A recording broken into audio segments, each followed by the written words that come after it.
Alô? Tá me ouvindo? Agora sim, né?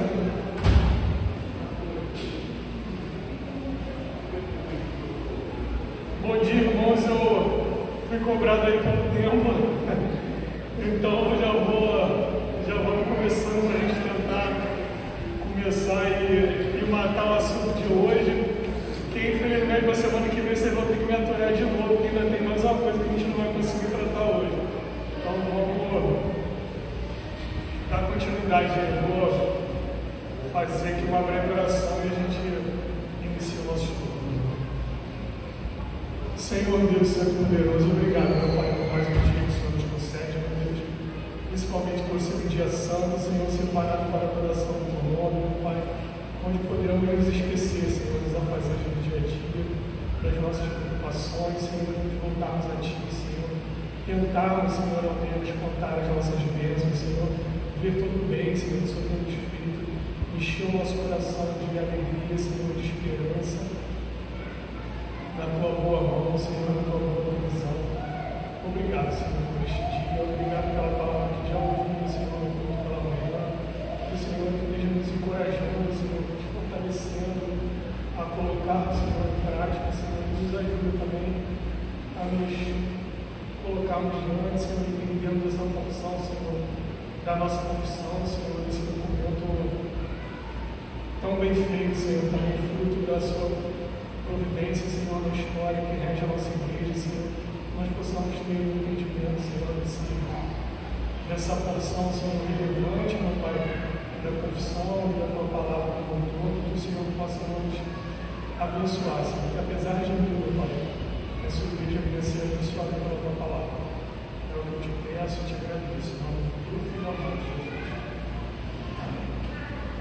Bem, irmão, na semana passada a gente viu brevemente essa questão de estar continuando dentro dessa ideia da liberdade cristã e da liberdade de consciência. E nós vimos na semana passada que a liberdade ela não é uma ausência de regras ou uma total aleatoriedade, que essa liberdade ela tem uma forma de ser exercida. E agora, continuando, a gente vai entrar propriamente no texto da nossa confissão, que diz o seguinte: visto que os poderes que Deus ordenou e a liberdade que Cristo comprou não foram por Deus designados para destruir, mas para mutuamente nos apoiemos e perseveremos uns aos outros e preservemos uns aos outros, resistem à ordenança de Deus os que, sob pretexto de liberdade cristã, se opõem a qualquer poder legítimo, civil ou religioso, ou ao exercício dele. Se publicarem opiniões ou mantiverem práticas contrárias à lei da natureza ou aos reconhecidos princípios do cristianismo concernentes à fé, ao culto e ao procedimento, se publicarem opiniões ou mantiverem práticas contrárias ao poder da piedade, ou que, por sua própria natureza e pelo modo de publicá-la e mantê-las, são destrutivas da paz externa da Igreja e da ordem que Cristo estabeleceu nela, podem, por justiça, ser processados e visitados com sanções eclesiásticas. Antes da gente entrar propriamente nisso, eu vou fazer um breve resumo das coisas que a gente não vai abordar nesse estudo, porque se for do interesse dos irmãos, vocês podem pesquisar, se quiser pedir algum tipo de ajuda, de material nesse sentido, eu coloco à disposição dos irmãos. São duas as coisas que eu decidi, achei que tanta coisa para ver, já vou me estender por 3 domingos, não fazia sentido a gente se aprofundar em coisas que não estão muito ligadas ao nosso contexto. Então, duas coisas que eu não vou falar aqui: da mudança do texto da confissão, por que mudou, qual era o contexto, qual era o texto original, como passou a ser o texto. Isso é uma coisa que ia dificultar muito, ia tomar muito tempo e não faz muito sentido no nosso contexto. E também não vou falar da interseção, ou da onde toca, de onde não toca, a jurisdição do magistrado civil e a jurisdição da igreja. Isso também é uma coisa que ia complicar, já tem muitos pormenores para ver aqui. Então eu vou passar sobre esse estudo sem tocar nesses dois aspectos. Voltando para o estudo, a primeira coisa que eu gostaria de conversar com os irmãos, a gente já viu o que é liberdade, que a liberdade tem forma, que a liberdade tem limite, que na verdade a liberdade ela tem um caminho para que a gente possa exercer ela da melhor forma possível, não é uma coisa aleatória, totalmente sem. E agora, quando a gente vai começar a falar dos poderes, duas coisas eu queria de ressaltar com os irmãos, que é uma coisa que a primeira que a confissão deixa aqui de forma bem clara. Deus deu a liberdade, Deus fez instituições. Se Deus está fazendo os dois, Deus é um ser perfeito, inteligente, ele não está se contradizendo, então uma coisa não se opõe à outra. Mas quando tem essa possível tensão entre os dois, os teólogos westministas resolveram fazer essa seção para deixar claro e tentar estabelecer um limite. E outra coisa ainda, título de introdução que eu gostaria de tratar com os irmãos, é essa importância da instituição divina.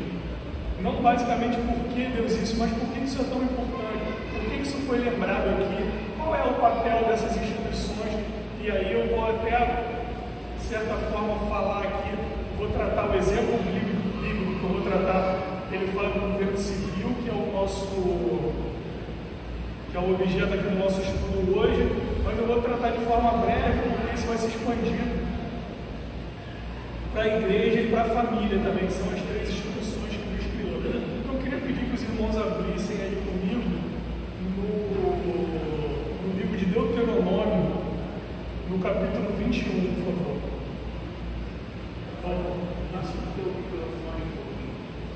Sim? Tá. Tá na minha cara? Não, na hora de você abaixa a cabeça, Tem que ficar na cara.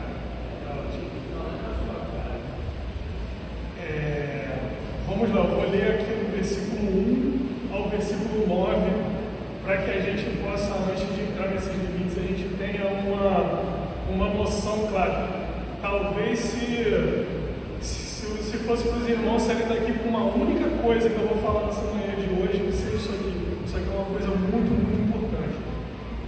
O texto da palavra de Deus diz o seguinte: quando na terra que te der o Senhor teu Deus para possuí-la, se achar alguém morto caído no campo, sem que se saiba quem matou, sairão os teus anciãos, os teus juízes, e medirão a distância até as cidades que estiverem ao redor do morto.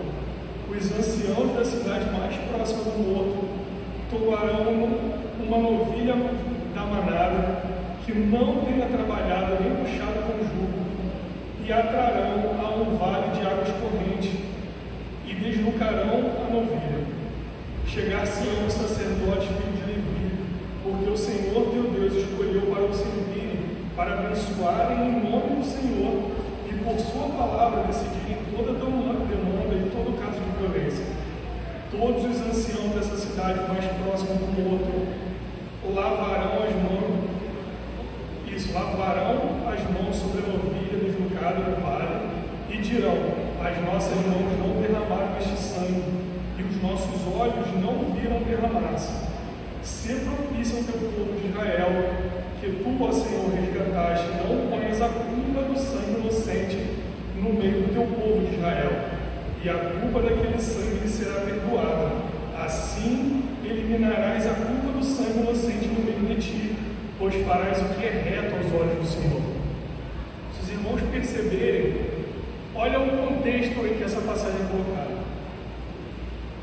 E o que ela diz: uma pessoa morreu, provavelmente fica implícito aqui que houve um assassinato, só que ninguém sabia quem era o culpado. Ou seja, o que isso queria dizer? Se você não tinha culpado, você não tinha testemunha, não tinha como autoridade legítima punir essa transgressão. Então ficava um pecado no meio do povo, sem que ninguém soubesse quem foi, sem que tivesse nenhum meio de investigar aquela situação, e por isso seria um pecado que não seria tratado no meio do povo de Deus. E aí qual é a orientação de Deus nesse caso? Ele chama, tanto naquele contexto, as autoridades civis, para que decidisse de qual era a jurisdição ali daquele assassinato, para que ele chegasse diante do sacerdote e falasse: eu não posso fazer nada para julgar esse caso, eu não posso punir esse caso, esse pecado vai passar impune, porque eu não tenho como exercer a espada nesse caso, porque eu não sei quem foi. Então, o sacerdote ia fazer o quê? Ia fazer o sacrifício, ia se colocar diante de Deus e falando justamente o quê? Senhor, nós não sabemos, nós não temos como tratar isso. Não impute esse pecado sobre o teu povo, tira esse sangue de sobre nós. O que essa passagem e muitas outras da Escritura vão nos dizer a respeito desse tema que nós estamos estudando? Quando as autoridades legalmente instituídas por Deus, de forma legítima, elas tratam o pecado de acordo com a sua própria jurisdição, seja no ambiente familiar, seja na igreja, seja no Estado, e esse pecado ele é devidamente tratado da forma com que Deus nos ensina a tratar desse pecado, Deus dá esse problema como resolvido. E isso não fica se acumulando para juízo sobre o povo de Deus, ou sobre até o povo da terra. Nós vemos em diversas passagens ali, por exemplo, talvez a mais famosa do Gênesis, quando Deus ainda está falando com Abraão, e ele vai falar, eu vou fazer de você uma grande nação, você vai ser um grande povo, só que você vai ficar lá no Egito, você vai passar um período lá, porque o pecado dos povos que eu vou desterrar para colocar vocês ainda não se encheu, ainda não chegou na medida em que eu vou cuidar disso. Mas aqueles pecados estavam lá, se acumulando, se acumulando, se acumulando, até uma hora que Deus dá um basta.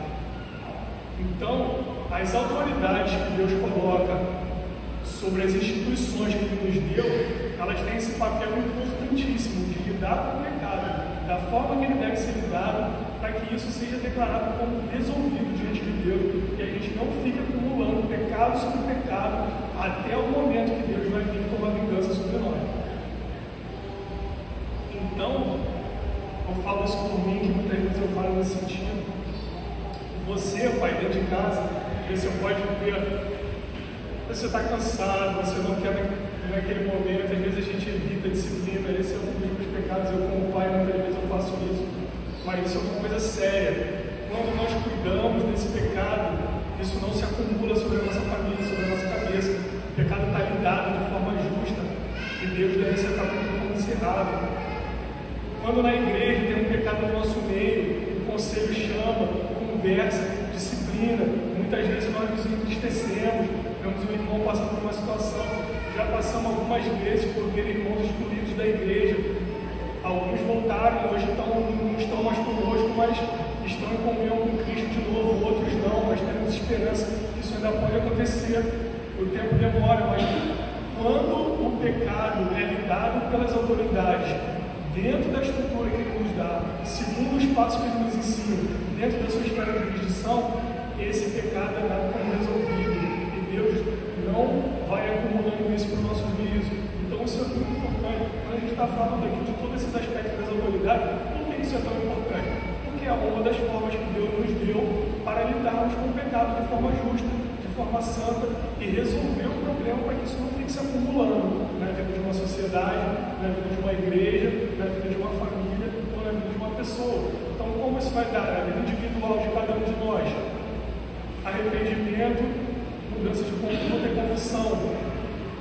Na vida de uma família, a disciplina dos filhos, ou a exortação mútua, ou auxílio mútuo entre marido e mulher. Na igreja, o auxílio dos irmãos, como diz lá em Mateus 18, primeiro você chama, se o irmão tiver ouvido, você ganhou teu irmão, está resolvido. Teu irmão não te ouviu, chama 2 testemunhas.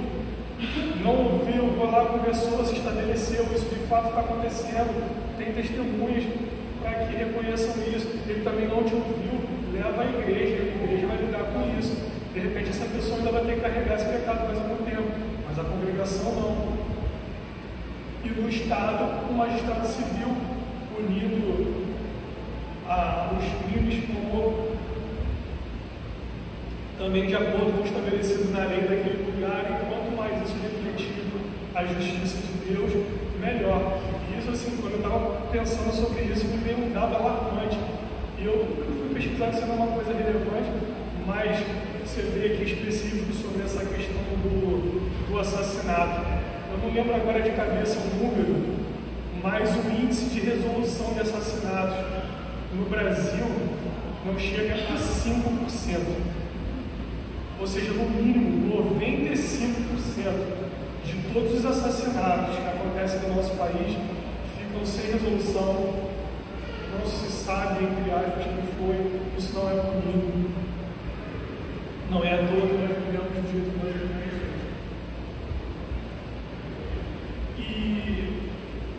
Então, continuando, a gente vai para o próximo passo, mas essa é a importância do governo, essa é a importância dessa estrutura, essa é a importância das instituições que Deus criou para que cada uma, no seu devido lugar, ela exerça a sua jurisdição e exerça de forma justa, para que a gente não viva a nossa vida, porque nós pecamos constantemente, infelizmente nós não temos a capacidade de cumprir a lei de Deus no grau da perfeição que ele exige.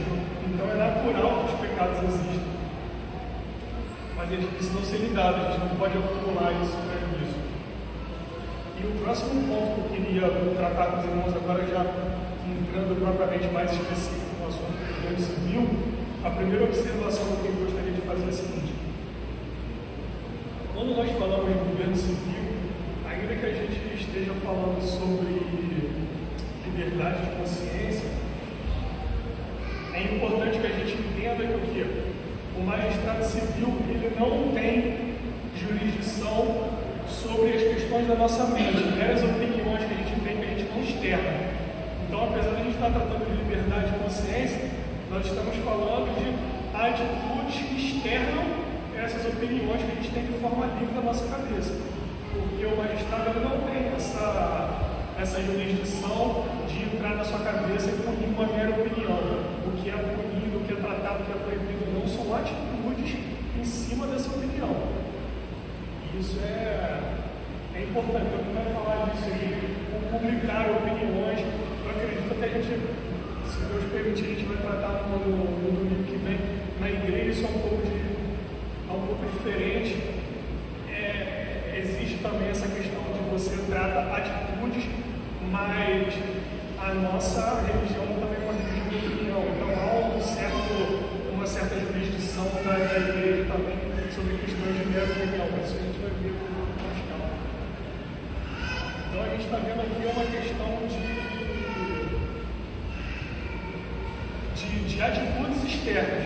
Como, com base nas nossas crenças, nós vamos manifestar as nossas opiniões, nós vamos agir diante da sociedade de acordo com essas opiniões, e é isso que vai estar em voga, isso vai ser limitado, vai se autorregular aqui de acordo com a jurisdição do magistrado civil. Queria pedir para os irmãos agora para a gente abrir o texto de Romanos 13, que talvez seja provavelmente um texto clássico aí, quando a gente fala da autoridade civil. A gente não tem tempo aqui de expor isso com muitos detalhes, mas eu gostaria de pontuar algumas coisas com os irmãos, que são os pressupostos aqui desse texto, para que vai ser mais ou menos os pressupostos sobre os quais eu vou tentar desenvolver esse tema com os irmãos. Romanos 13 fala o seguinte: todo homem esteja sujeito às autoridades superiores, porque não há autoridade que não proceda de Deus, e as autoridades que existem foram por ele instituídas, de modo que aquele que se opõe à autoridade resiste à ordenação de Deus, e os que resistem trarão sobre si mesmos condenação, porque os magistrados não são para temor quando se faz o bem, sim quando se faz o mal. Queres tu não temer a autoridade, faz o bem e terá louvor dela, visto que a autoridade é ministro de Deus para teu bem. Entretanto, se fizeres o mal, teme, porque não é sem motivo que ela traz a espada, pois é ministro de Deus vingador, para castigar os que praticam o mal. É necessário que lhes estejais sujeitos, não somente por causa do temor da punição, mas também por dever de consciência. Por esse motivo também, pagai tributos, porque são ministros de Deus, atendendo constantemente a este serviço. Pagai a todos o que lhe é devido, a quem tributo, a quem imposto, a quem respeito, a quem honra. Eu gostaria apenas de pontuar aqui brevemente algumas questões.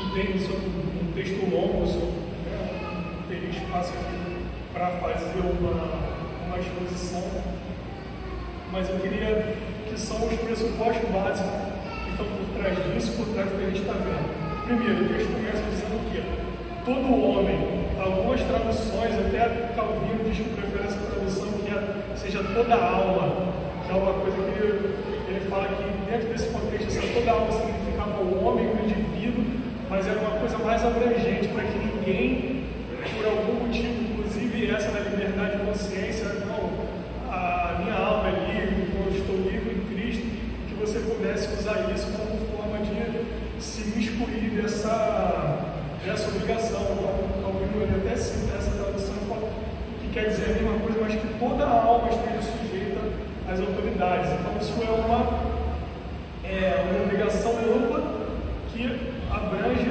todos os indivíduos. Ninguém está acima ou ao largo dessa obrigação que nós temos de responder às autoridades. Porque quem conhece o catecismo maior sabe que elas vêm do quinto mandamento, e isso, em última instância, é uma obediência ao próprio Deus. E aí ele vai deixando isso claro. Não há autoridade que proceda de Deus, e as autoridades que existem. Isso é interessante porque ele fala, toda autoridade é de Deus. Sim, a autoridade da própria instituição é de Deus. Isso podia ser interpretado como a autoridade civil, a autoridade da igreja, mas não que cada magistrado, que cada pastor que estivesse ali colocado pudesse. Se ele botasse só que toda a autoridade era instituída por Deus, algum intérprete poderia querer limitar isso a só a instituição em si, e não as pessoas que ocupam e que exercem o poder daquela instituição em determinado momento. Então, Paulo trata isso de forma mais específica e fala todas as que existem.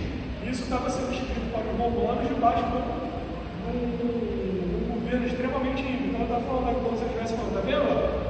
Inclusive, essas autoridades aqui que estão sobre nós, elas existem, elas foram colocadas por Deus. E ele fala, e quem resiste a essas autoridades trarão sobre si mesmo condenação. E aqui pode ser visto tanto a condenação do próprio magistrado, como a própria condenação de Deus, como o juízo dele, por você estar resistindo ao próprio Deus. As duas coisas estão nos dogmas colocados aqui. Só que aí, se a gente parasse por aqui, qual poderia ser uma interpretação até de certa forma lógica? Então, a submissão à autoridade é total, absoluta e restrita. Falou, tem que obedecer e acabou, não tem para onde correr. Aí Paulo começa a dar alguns qualificadores aqui. E é interessante no próprio John Murray, que foi um dos teólogos que eu consultei nesse estudo, especial nesse livro de Romanos, ele chega a falar isso, que Paulo, geralmente quando ele está tratando de um assunto específico, ele fala aquilo de forma absoluta, mas isso não quer dizer que o todo da escritura não deva ser harmonizado, que o próprio Paulo, muitas vezes, ele fala uma coisa, dá um aspecto, como se aquilo fosse completamente absoluto num lugar, mas numa outra carta, quando ele está tratando de acordo de um caso concreto, ele está tratando daquilo mais específico, ele pega aquela teoria que ele colocou de forma absoluta e ele, trabalhando no caso concreto, ele pode trazer uma exceção, ele chama atenção para outra coisa. Mas então nós estamos colocados aqui de forma absoluta, é tudo que existe, são todas as autoridades, não resistam a Deus, mas aí depois ele começa a qualificar, mas tá bom, mas qual é a função dela? Para que essas autoridades existem? Existem para punir o mal e fazer com que o bem, esse louvar o bem aqui é interessante, que parece que ele está falando que o magistrado ele vai punir o mal e ele vai como se fosse tecer elogios, se ele fosse fazer algum tipo de benesse para quem faz o bem. Mas a ideia não é essa, louvar é o deixar florescer. Ele vai punir o mal, da forma como você pune o mal, você direciona as coisas para o bem e tem muito mais facilidade do bem florescer. Todo mundo que vive numa estrutura organizada, seja no trabalho, numa empresa, no escritório, qualquer coisa que você faz, não é difícil de você perceber que se o mal ele é deixado sem punição, ou se ele é de alguma forma incentivado, aquilo, prolifera como erva daninha, e as pessoas boas, o bem vai sendo cada vez mais restringido, porque aquilo vai crescendo e você fica desse jeito. Em sentido contrário, quando o mal ele é punido, ele é resistido, como Paulo vê tratando outro contexto da igreja, ele fala, esses homens você repreende ele na frente de todo mundo, porque na hora que o mal for punido na frente de todo mundo, os outros vão ver, vai temer, aí já vai ter um fator da própria pessoa se autorregular e ver que aquilo não é aceito naquele meio, e aquele comportamento vai sendo moldado, o comportamento de todos que estão dentro daquele contexto vão se direcionando para o caminho bom. Então o bem floresce quando a maldade é punida, e ao contrário também é verdade.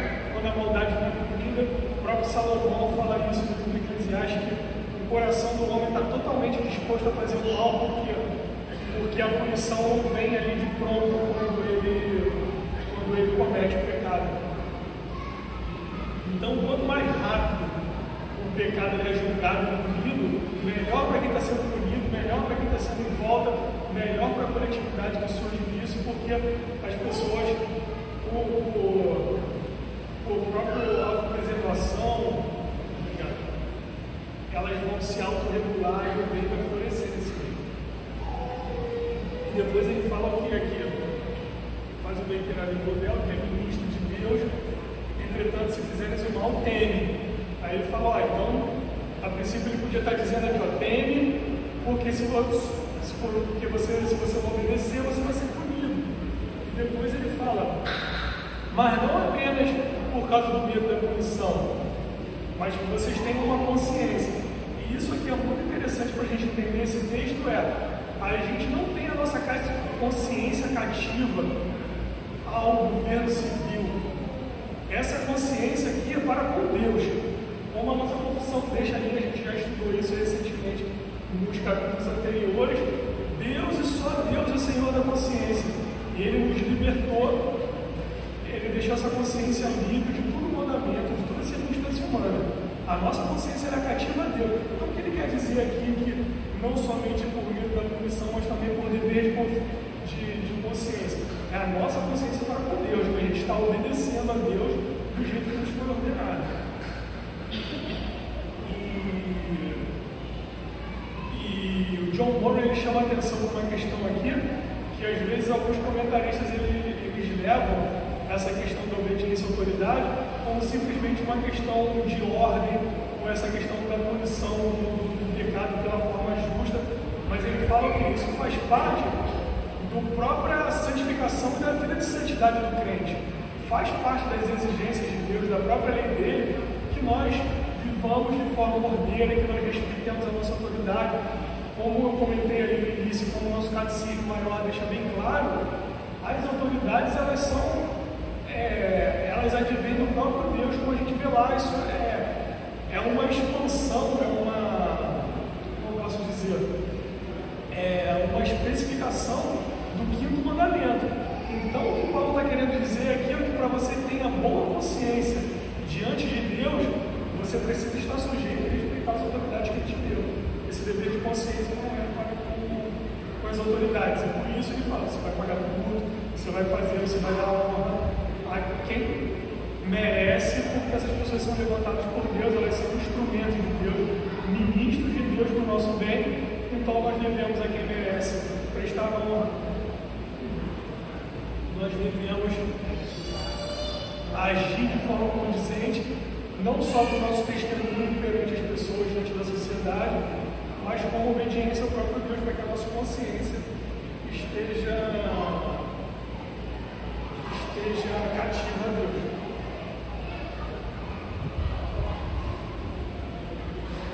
Então, para John Murray, essa consciência, essa obediência ao magistrado civil é parte da nossa própria caminhada cristã de santificação. Já caminhando para o final, então a gente viu que essa autoridade não é absoluta. O próprio texto da confissão abre aquele espaço dizendo que é um exercício legítimo dessa autoridade. Então, gostaria de conversar rapidamente com os irmãos nós fazemos então quando esse exercício não é feito de forma legítima? Existe alguma forma da gente resistir à autoridade civil quando ela é exercida de forma legítima? E aqui eu separei duas coisas para a gente ver, que são as formas de lidar com isso, que eu chamei aqui de clássicas, que são o que sempre foi tratado no meio do povo de Deus, que é a desobediência civil e os magistrados menores, e depois se deter rapidamente ali com os irmãos do nosso contexto atual, que não é o mesmo que esses irmãos que desenvolveram essa teologia viveram no passado, no qual o rei ainda vivia no contexto de absolutismo, alguns lugares ainda tinha parlamento, essa ideia de limitação do poder do governo através de representantes do povo, ainda estava sendo construída ali, não era tão estabelecida como nós temos hoje. Então, primeiro nós temos a desobediência civil, que um exemplo que nós vemos é Pedro, salvo engano, João, quando sai do sinédrio e eles são espancados, eles falam, vocês não podem mais falar nesse nome, é o que eles falam. Antes, eu devo obedecer a Deus do que aos homens. Então, toda vez que a autoridade civil exigir do cristão alguma coisa que seja pecaminosa, nós temos a obrigação diante de Deus de resistir a essa ordenação. E como isso é feito? Se nós não tivermos a possibilidade de nos cercarmos de magistrados menores, como nós vamos ver em breve, é a desobediência civil, que ela não é uma rebelião, mas é um simples se negar de fazer o que está sendo obrigado, ainda que em sujeição a essa autoridade, se sujeitando às punições que venham a ser aplicadas por essa desobediência. Por exemplo, talvez o caso mais emblemático que nós vemos na Bíblia é Daniel e seus amigos. Você vai botar lá se pessoas inimigas do povo de Deus deram ordens para que todo mundo devesse adorar como posso dizer? Deus pagão. Não era nem o Deus pagão, o próprio imperador. Com um aspecto religioso, atribuindo divindade ao rei Nabucodonosor. E quem não fizer isso vai ser morto. E aí eles falam, pegamos ele. E aí o Senhor fala, não, a consequência é morrer, me leva lá então. Se Deus quiser que eu morra, eu morro. Senão alguma coisa vai acontecer, mas eu não vou fazer isso que vocês estão me mandando, ainda que eu sofra graves consequências por isso. Isso é desobediência civil. Ela deve ser praticada de forma respeitosa. Em nenhum momento Daniel afrontou aqueles homens, disse que eles eram limpos, que aquilo era um absurdo, como eles poderiam mandar alguém adorar um Deus pagão que existia. Ele em nenhum momento se exaltou, ou ele agiu de forma respeitosa, proferiu palavras respeitosas. Ele simplesmente chegou e falou, qual é a consequência? É a morte? Tá bom, mas isso eu não faço. Mas em nenhum momento ele se voltou de forma indevida para essas autoridades. E isso tem alguns aspectos importantes, que isso fica até como um sinal profético. Aquele homem, ele podia ter morrido, a gente pode fazer isso hoje e as consequências virem, e a gente não conseguir tirar grandes coisas dali. Mas quem tiver em volta vai ver. Tem limite. Essa pessoa acredita em alguma coisa, tem uma convicção muito forte, ela acredita em Deus de uma forma. Primeiro, você vai dar um sinal de que a autoridade nessa terra tem limite, existe uma autoridade maior. Você vai dar um testemunho para quem está em volta da sua convicção, da importância que você dá no serviço a Deus. Então, isso tem um papel importante na nossa sociedade. Acho que o tempo já se esgotou. Eu vou deixar os magistrados menores na semana que vem tentar compactar com a parte eclesiástica. Alguém ficou com alguma dúvida? Alguém queria fazer algum comentário? Não?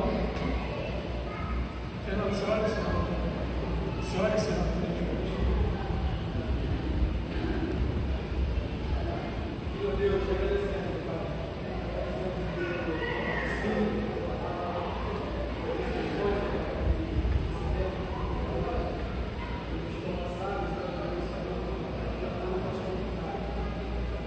Segura